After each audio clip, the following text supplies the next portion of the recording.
our time or close to the time, let me know if you would, please. Adam, would you like to add anything? I don't think so. I just wanted to, do the presenters know how much time they have, Roland? Yes, each presenter has 12 minutes and then 3 minutes for question and answer. And that will be a total of 45 minutes. And then 5 minutes is for you to have concluding remarks.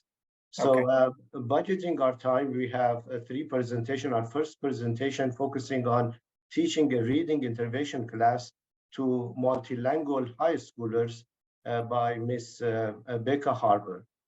Floor is yours.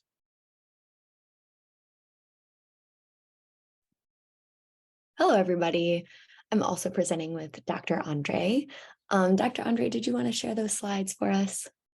Sure. Good afternoon, everybody. Becca and I will co-present our work together today.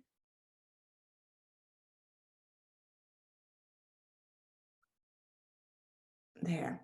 So the title of our presentation is Teaching a Reading Intervention Class to Multilingual High Schoolers. So we wanted to start our presentation by sharing that Becca and I have been working together in action research for some time now. So here in this table, you can see the years, kind of the research topics. Hey, Dr. Andre, I don't think it's working. Is the screen working for you guys? No, it is loading. Okay, Yeah. maybe I'll try to share mine. Okay. Let's see if that can work.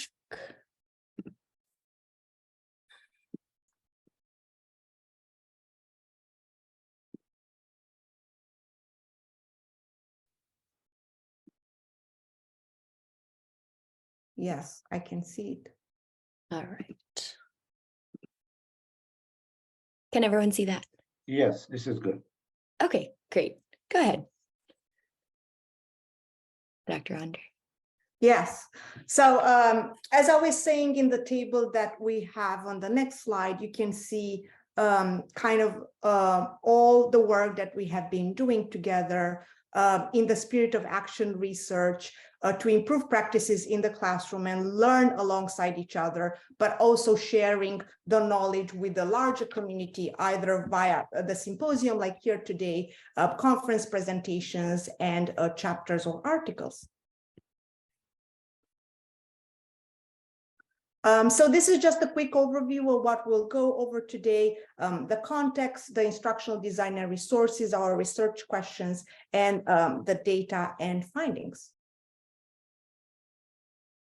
All right, to give some context on the students in this class, there are 7 students in my reading intervention class. 1 student is from Puerto Rico and she speaks Spanish.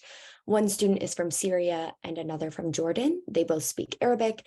And then I have 2 students from Tanzania that both speak Swahili and 1 student from Rwanda that speaks Kinyarwanda. And I teach at John Marshall School of Civic and Business Leadership, which is part of CMSD. All of the students in this course are SLIFE students, which stands for Students with Limited or Interrupted Formal Education. And so just to go over the journey of 1 student and what an interrupted education might look like for them, our student from Puerto Rico in 2018, Hurricane Maria closed her school for over a full year.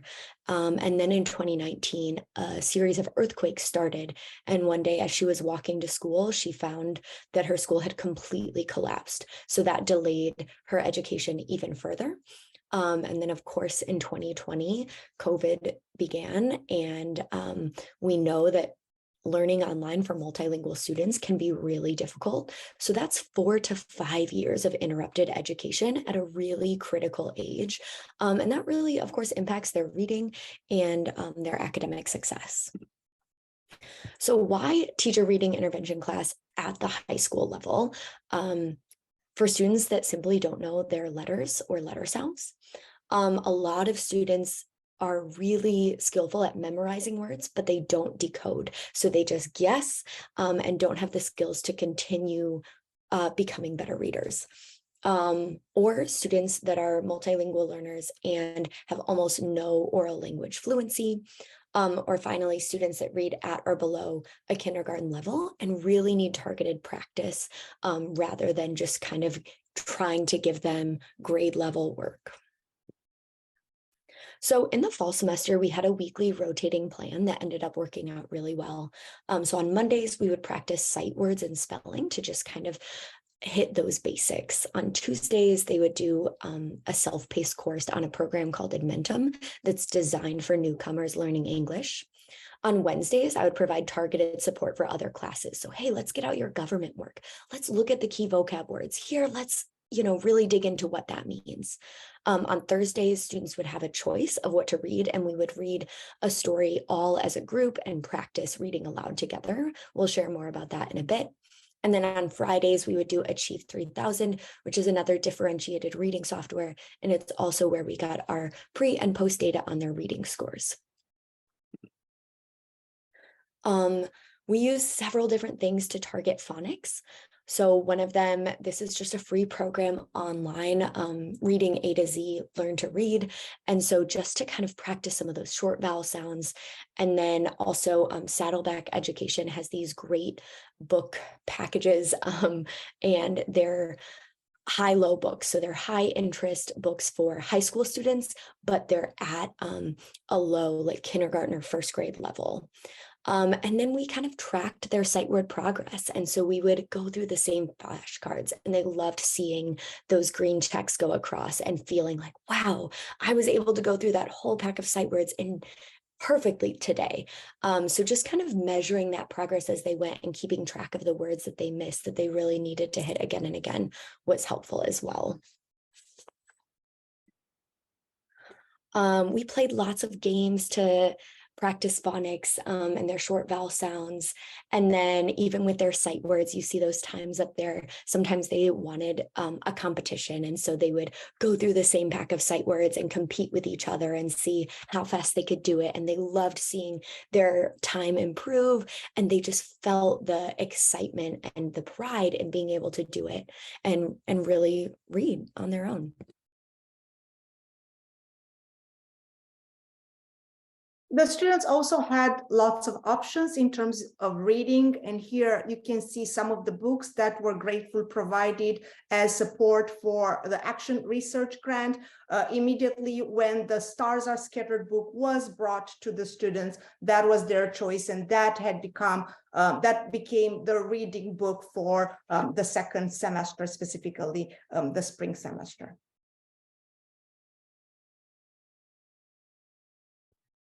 I also think it's really important to create learning just out of on-the-spot moments. So when a student came in knitting with pencils, I just decided to teach her some words that go with that, some vocabulary. So I am knitting a scarf for myself.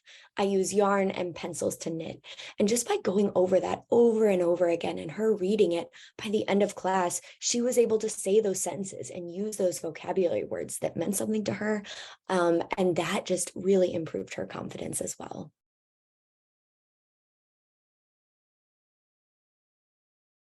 It is also very important in a reading intervention class to do writing, and the writing was happening usually after the reading or in connection to the reading. So here, after the students had read this book twice, at the second reading, the students were able to ask to write a friendly postcard of to someone in the class related to what was read in the book. And as you can see here, the students reread, but they were also reminded of what re means, and one of those prefixes that is very much used, and it helps multilingual learners kind of identify the meaning of words.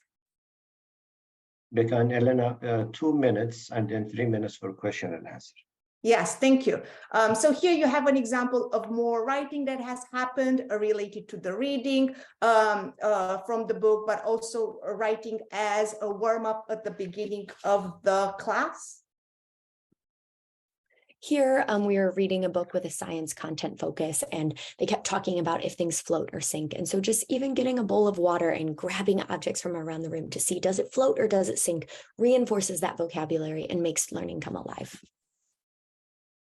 So this was an overview of what we were doing, but specifically our research question was, how does allowing students to pick books to read and pick their turn when reading out loud influence their reading engagement? So from all that reading intervention, that's what we are doing.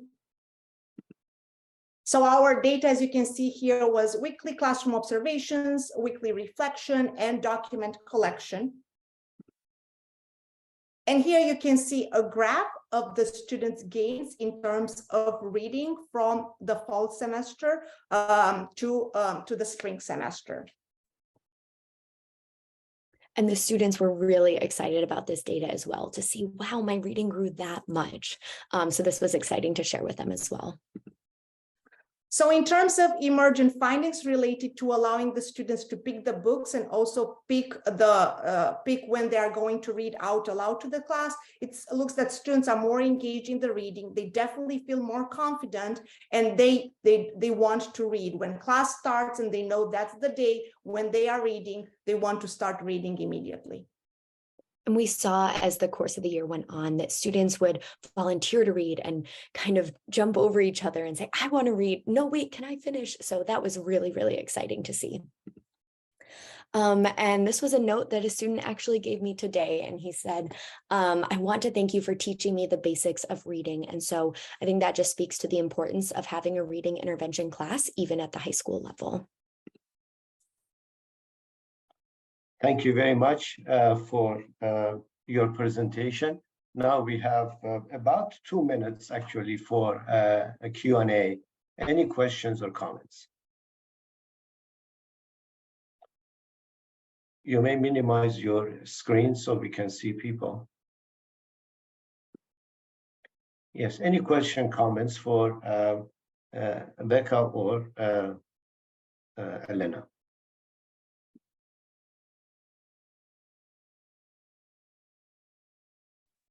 I put it in the chat, but I just wanted to acknowledge how cool and adaptive all of it is, and the work that you did with these kids and how much they needed it and how awesome it was, but also that any educator could take this and use those tools and scaffolding tips and apply it to all grades and subjects and needs for students. So I just think that's really great, and I appreciate all of it.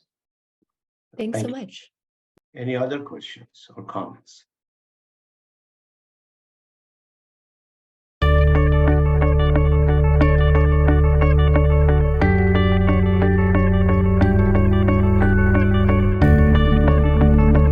Always, wait time is very important. Wait times gives us a little bit of time for us to think and reflect and ask questions. But if you don't have any question, we can focus on the second presentation, meeting the needs of male Hispanic high school students by Ms. Brooke Loveday and Dr. Cynthia Chandler.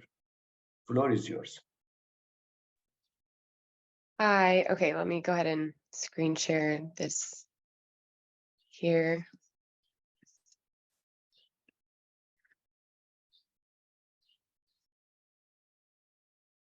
Oops. There we go. Okay, so my action research project is meeting the needs of male Hispanic high school needs. My name is Brooke Loveday, and I am at the university, National University. And Dr. Chandler, I don't know, I didn't see her if she's here, but she is with me and helped along the way with this. So my research question with my project is, what is the relationship between implementing a culturally responsive self-awareness curriculum and the changes in learner self-perception in Hispanic high school males? So I just kind of want to quickly cover this because I think it's going to help put the pieces together, which is the who, the what, and the how. So the who, which are my study participants, they are Hispanic and Latino males at our high school, 9th through 12th grade, in either an English class or an AVID class. And if, for those who don't know what AVID is, it's advanced via individual determination. It's kind of like a bridge program to help students who are, trying to go to the college and career path that are first generation, usually kind of in that C range, that just really need that extra support. And then the what is that our participants, we did a survey, we did it twice. And the purpose of this survey was just to collect baseline data, because we had a observation that at our school site and across the nation, actually, there is a lack of support for our Hispanic and Latino male students. And I will kind of go over the data more. And the how was just going over they took the survey multiple times, and we also did discussions. The students facilitated the discussions amongst themselves, and they chose the topics and the survey questions, and they're really kind of getting into their personal experience.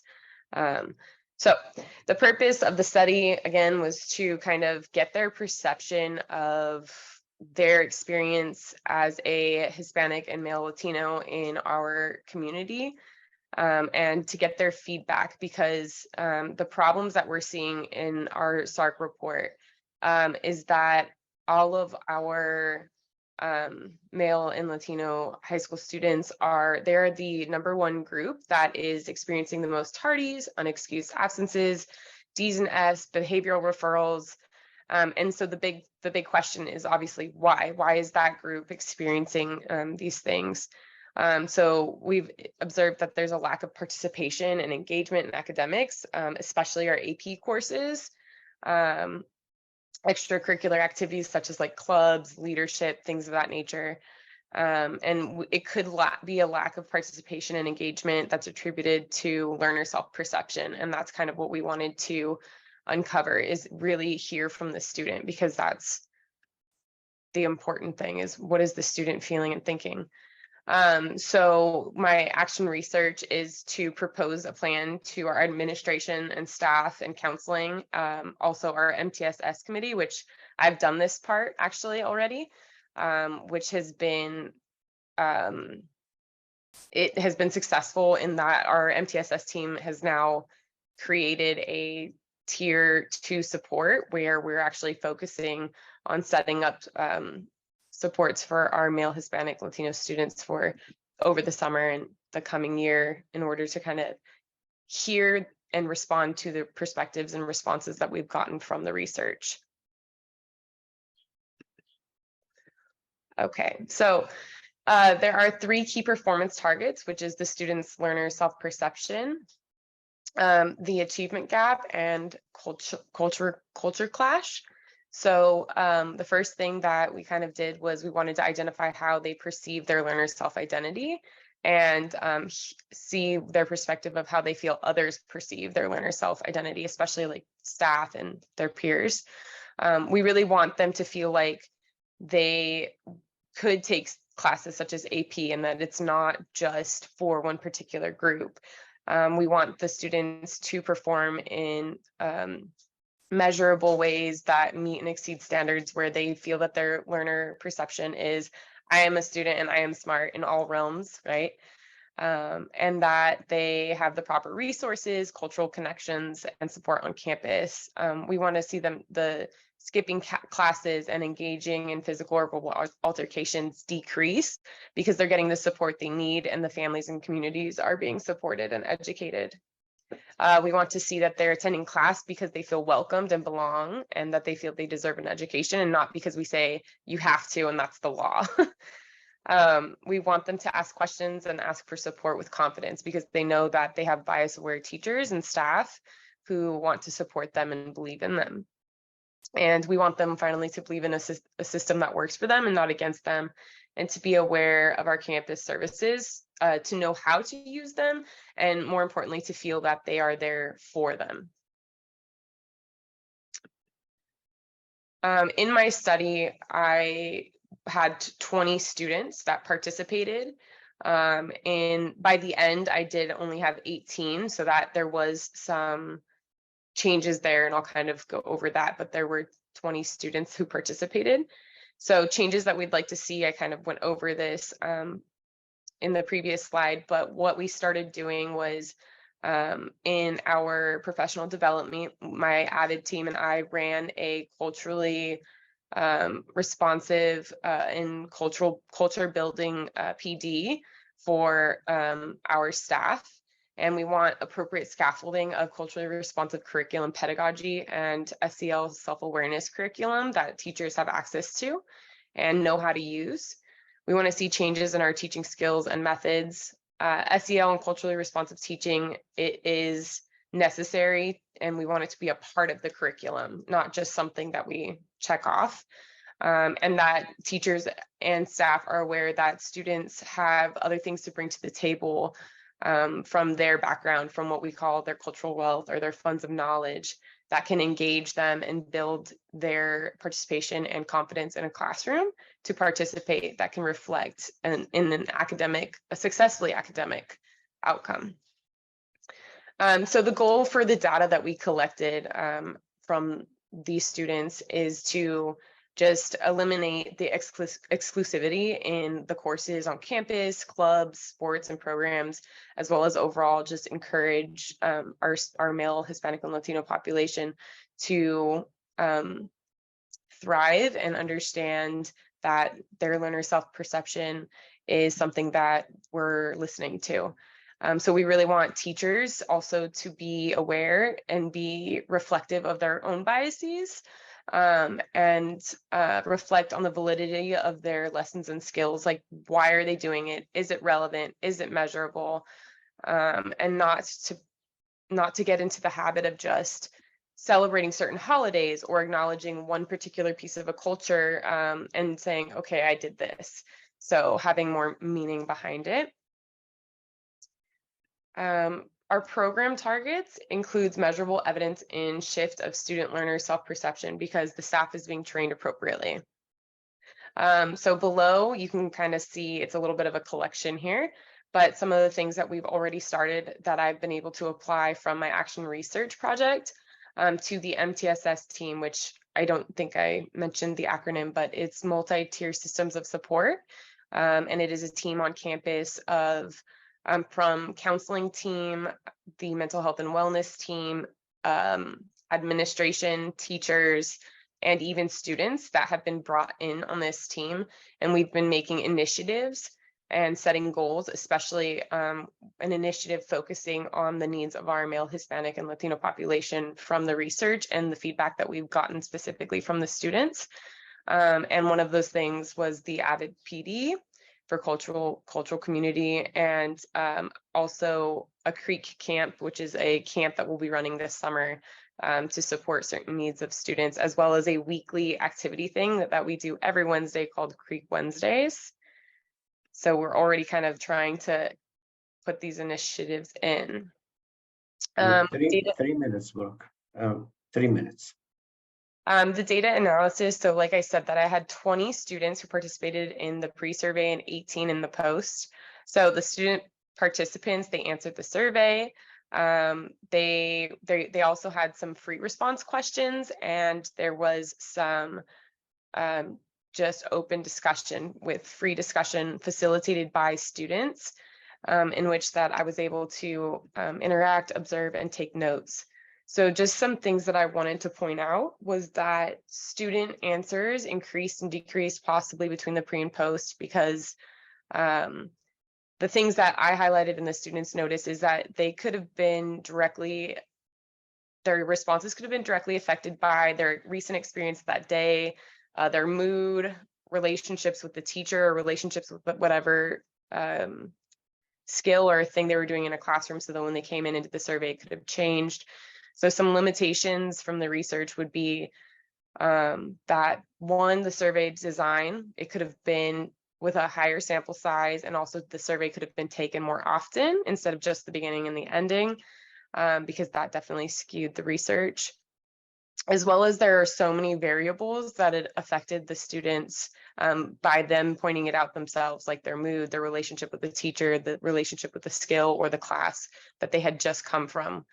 The data showed that the pre and post survey results, the students really just emphasized that they want more connection and understanding with their teachers.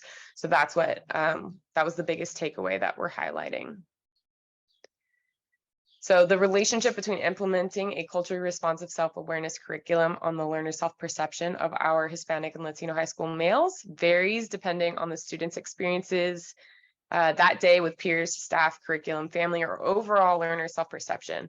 And regardless of the many variables, I'd noted a positive trend in the relationship between the learner self-perception and other students in the classroom when implementing culturally responsive awareness in the classroom.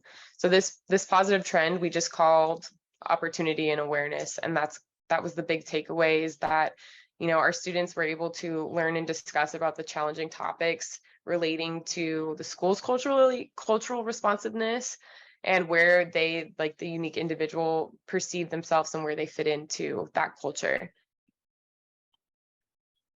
So just for future research, again, our MTSS team is going to be really focusing on the interventions that I mentioned before. Thank you so much, Brooke, for your presentation. We have about 2.5 minutes for question and answer. If you please minimize your screen so we can see the audience. Yes, thank you. Any question or comments for Brooks? I actually have a question. This is Monica Miller-Marsh. I love this project, Brooke, and I can't wait to read any publication that comes out of it. But I am particularly interested in the teachers and the PD that was done with the teachers. Was there any reluctance or pushback on the part of the teachers? And if so, how did you encourage teachers to be engaged in this work, because it's so important? Yeah, absolutely. And that's one of the things we highlighted, is that it starts with the adult, with the educator, in order to give that to the student. We definitely did have some pushback. And I think one of the things we kind of just decided was that we were just going to, we hear you. This is what we're doing. We're going to lead by example, and that you can see the outcomes that we are getting from those results, from the changes that we're making, which is more student engagement, decreasing in some of the numbers of the things we saw before, like tardies and grades and that kind of thing. I mean, and it's slowly getting there, but I think that there's always going to be that pushback, which is the hard part. But our professional development went really well. So I am excited to see how the strand kind of trickles into the school year, because we have an active doc where people have been kind of adding to that. So we'll see. Thank you. We can take one more question, last question for Brooke. Hi, thanks so much, Brooke, for sharing. That's a really, really neat project and really important. I'm curious, what are the Creek camps, or if you can elaborate on how that impacted your students? Yeah, so the Creek Camp is something that this will be our second year doing it. And essentially what it is it's both students can sign up or teacher recommended. And of course, we had to really be careful and build it around not targeting. There had to be a lot of just like a very mindful approach to it. And really, it's open to all students. It's not primarily just our male Hispanic or Latino students on campus, but that is our largest group, because that is the trends we're seeing. And it's not primarily just academic. The camp is 4 days. It's in the summer, and it revolves around just like kind of school culture, socializing, feeling seen, feeling heard. Like, it's a lot of games. It's a lot of just kind of rebuilding a relationship or forming a relationship with staff and the campus itself in a positive light, instead of what most of them experience in like a negative light, like with consequences, or, you know, with staff is a lot of times being in trouble, or, you know, that kind of thing. So.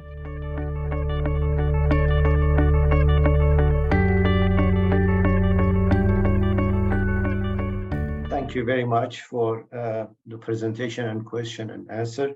Our last presentation focuses on teaching Algebra 1 to multilingual learners by Ms. Melissa Delay. Did I say it correctly?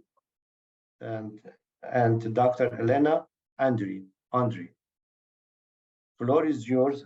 At least we have, actually we have 1 minute extra. We passed it, but we will give you that 1 minute back when we get to that point of your 15 minutes.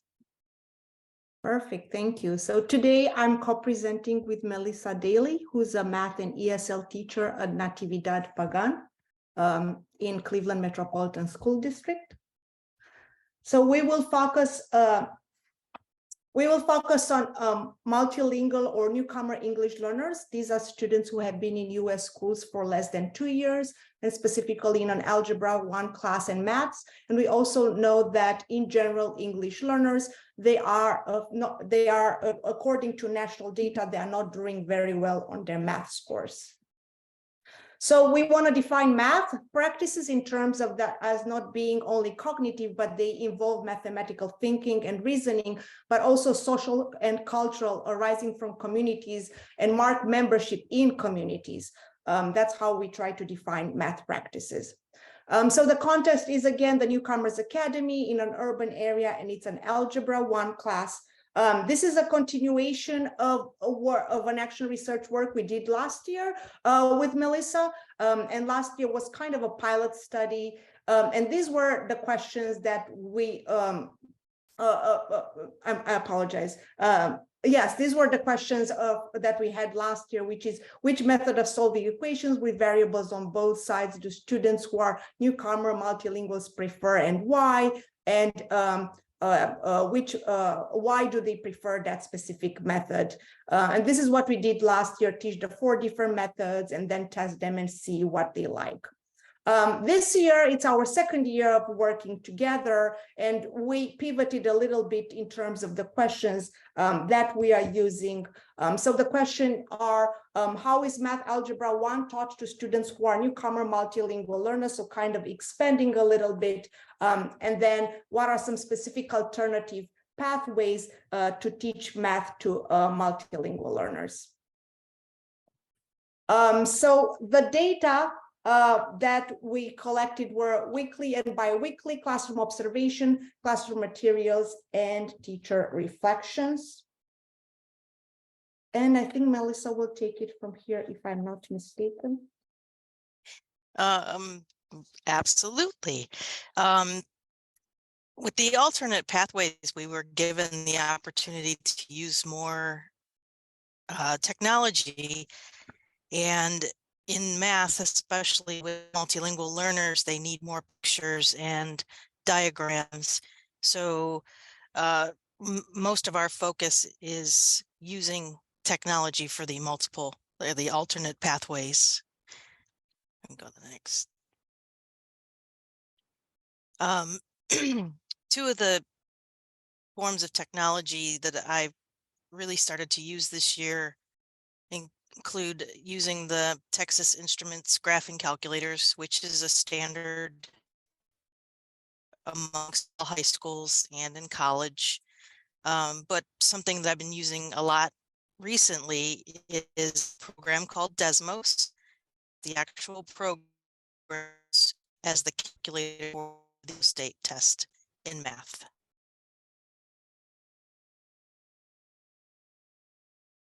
Another way, alternate pathways for practicing.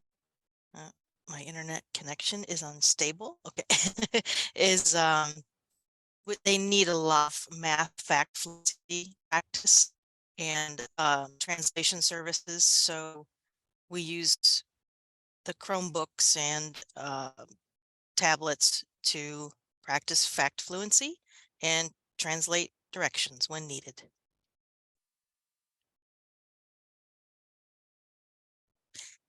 This is an example of when using technologies such as Immersive Reader from Microsoft Word really comes in handy.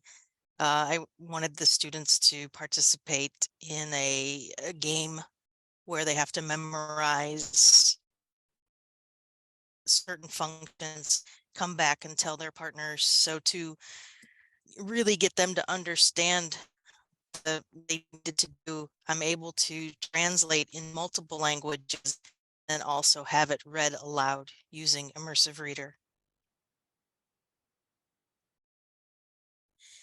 And this, a continuation of our research from last year, I was able to learn alternate ways of solving an equation from my students.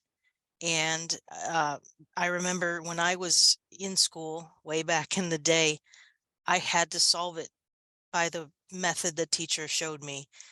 And I feel that giving the students the choice of solving it and actually showing their peers different methods of solving definitely increases understanding. And something that we, Dr. Andre and I have been focusing on is this idea of math not being a universal language. When it comes to long division symbols, when it comes to commas and decimal points, it means something different in different countries. And this is a specific example of math being universal. The Pashto language, which my Afghan students speak, the notation is similar. However, it has a different meaning. So their number 7 is our number 6. Their number 10 is our number 15. So it can be very confusing for the students. And then the main one is the 0. They use a point, and we use it as multiplication. So I found it very beneficial to make sure that I understand all of the script from the varying languages, so I know where the mistakes can happen.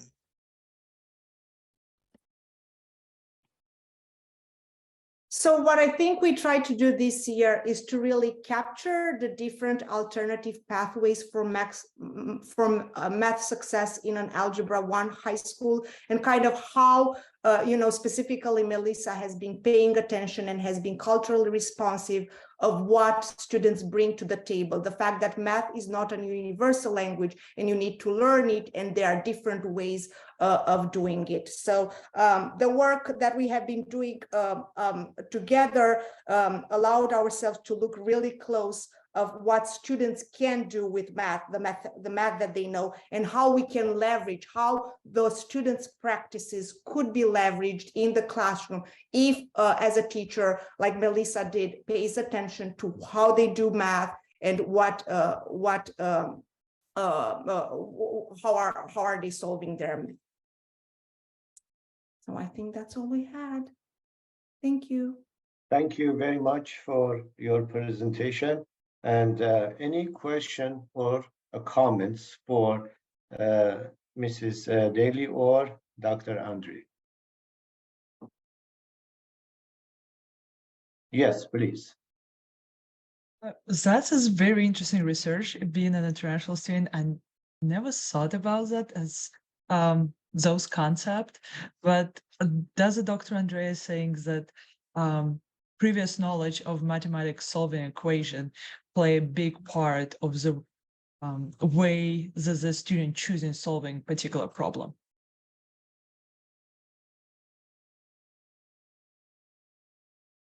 So are you saying if it matters what way they're choosing? Yes. So from my perspective, this does not. I know there are tests. Melissa, what do you think?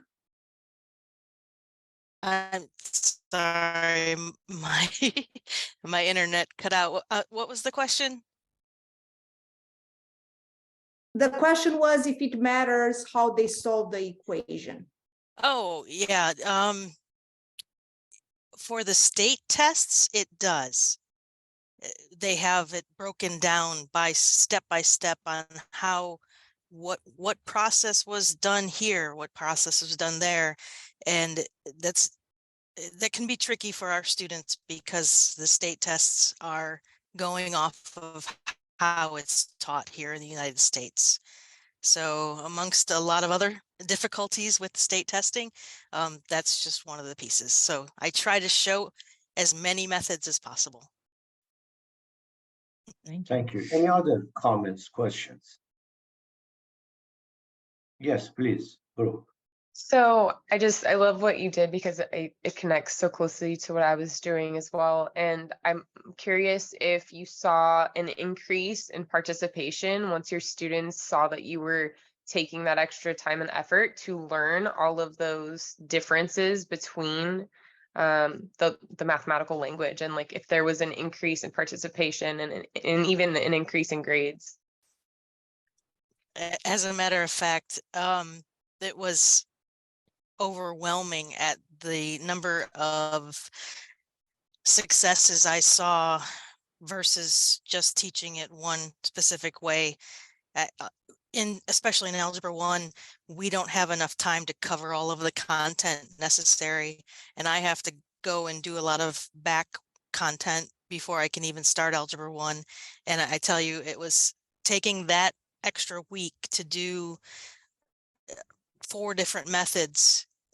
It was just unbelievable. I had 100% success rate. Some kids actually showed 2 and 3 ways on their tests, just to kind of show off a little bit. But the biggest part was watching the students from the different countries show their method and how they think their method is better, and it was just, yeah, awesome. Thank you. Any other questions?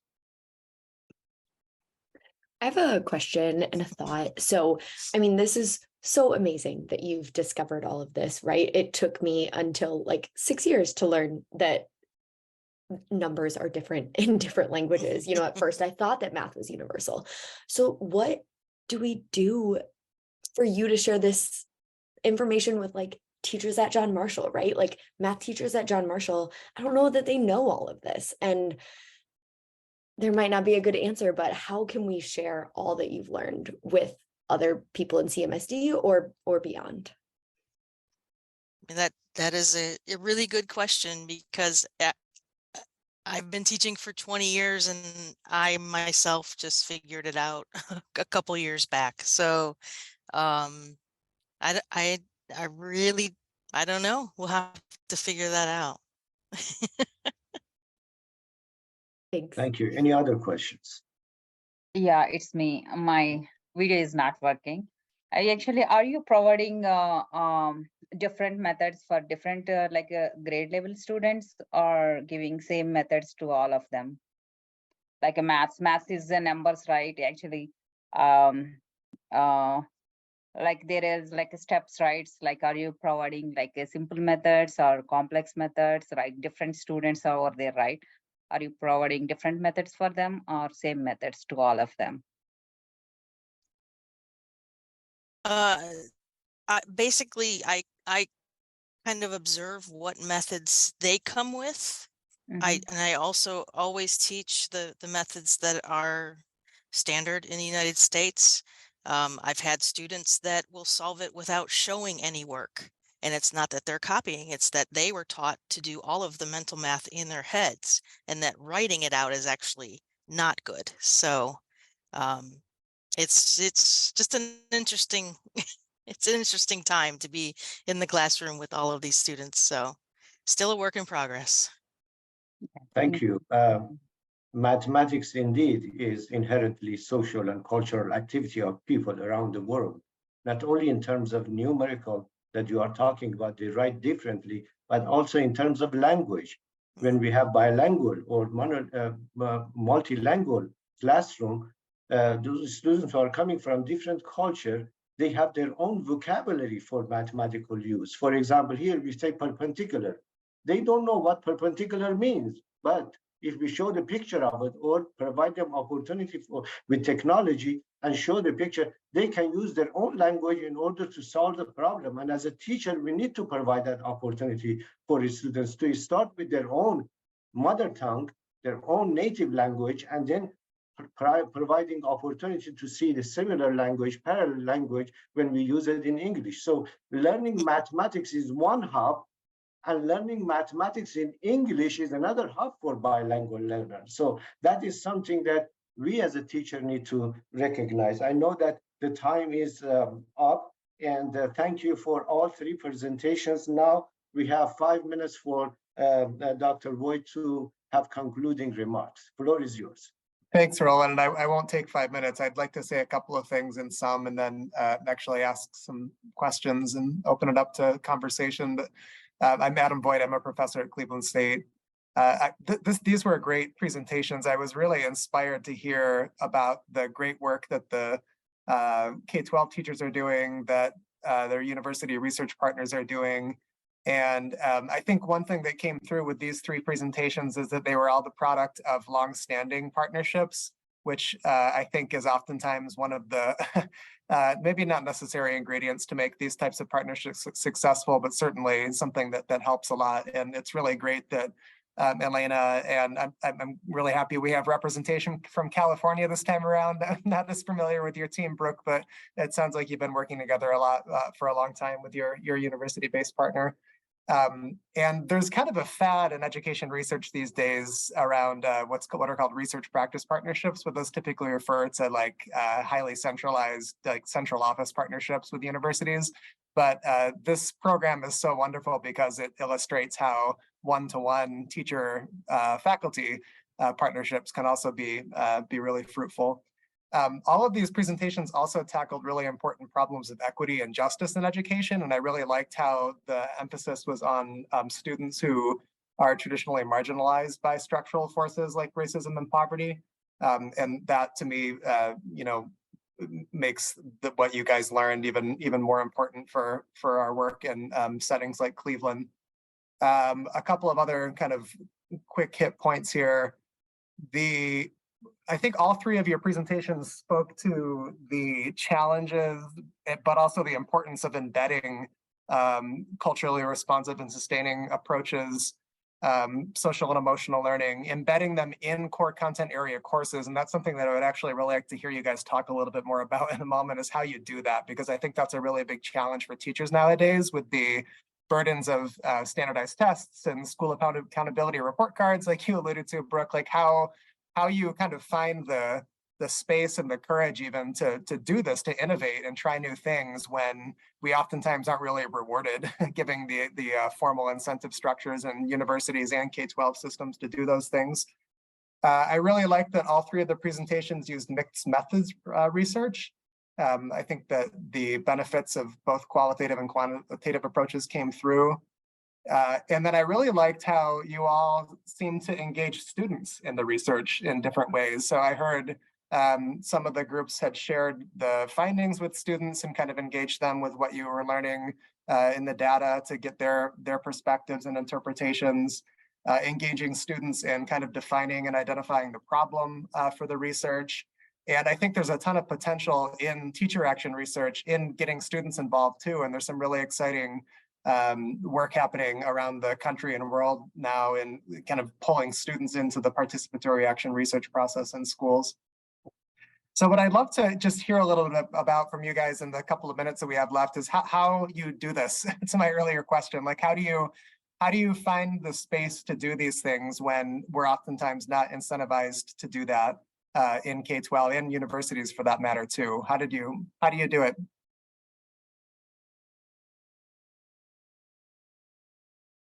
I can go. I think that's like one of those mysterious questions that never really has one straightforward answer.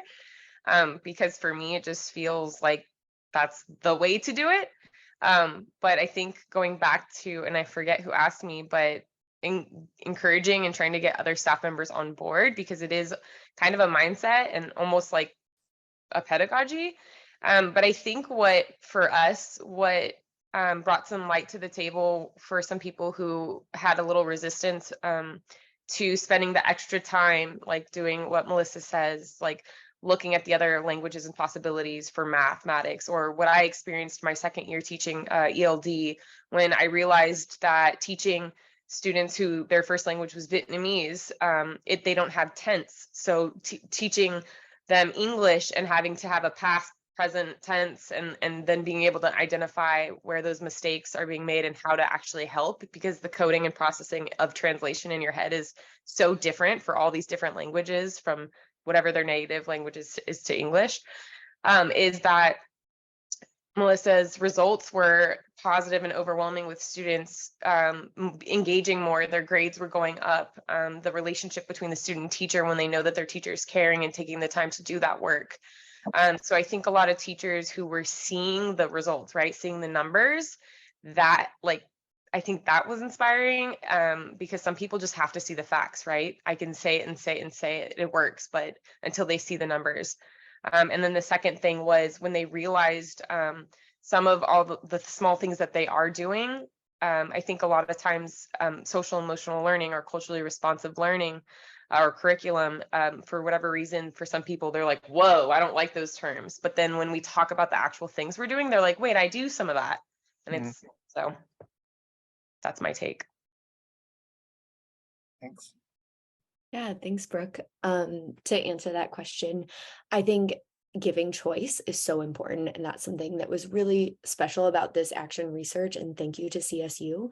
The grant allowed me to purchase a bunch of different books for my students, and they chose the book they wanted to read, and it reflects their experiences. So not all of the students in my reading intervention class have lived in a refugee camp, but about half of them have. And even today, as we were reading that book, When Stars Are Scattered, they were like, oh my gosh, I remember the list of who gets resettled, and watching the list. And when we got the call to be resettled, you know, when we saw our names on the list, that was so exciting. And so for them to be able to look at all the books we ordered that are new and for them, and then for them to say, we want to read this one, and they're so excited to read it every day, it's just really, really exciting. And it leads to such fun conversations in the classroom. And students are able to just share with each other, hey, this is how it was for me. That was different for me. So yeah, thank you for the grant money as well. Okay, we are receiving signal that the time is up. I know that this is very engaging conversation, and we can go on. And I'm like an energizer battery to just keep going if I start talking.